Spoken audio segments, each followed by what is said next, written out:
Now in this question we are given a polynomial ax square plus bx plus c, and c is not 0, and we are being told that 0 of this polynomial are equal.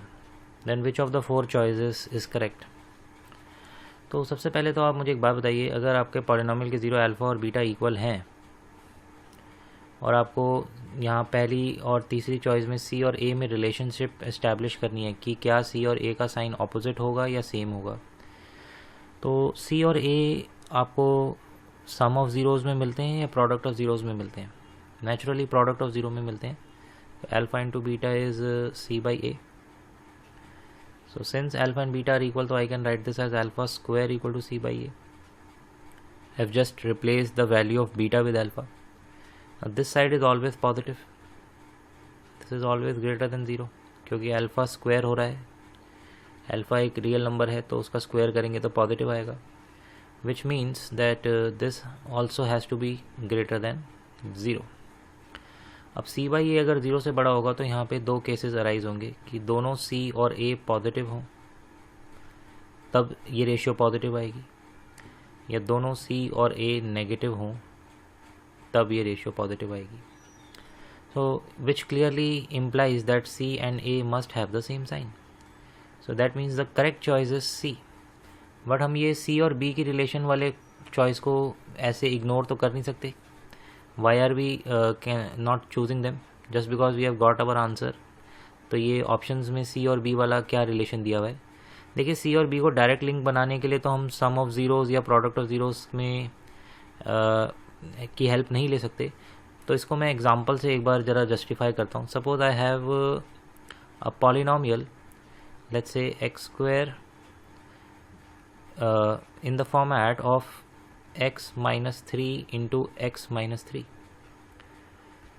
Now अगर आपका ये polynomial है तो इसके दोनों zeros क्या आएंगे?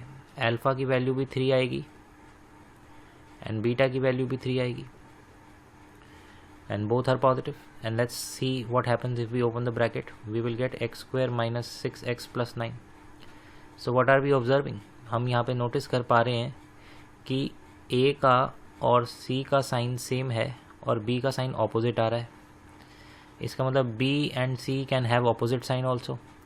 But suppose if we have polynomial like this, अगर हमारे पास पॉलिनोमियल हो x plus 3 into x plus 3, then again alpha is going to be minus 3 and beta is also going to be minus 3. That means both my zeros are negative this time but they are equal.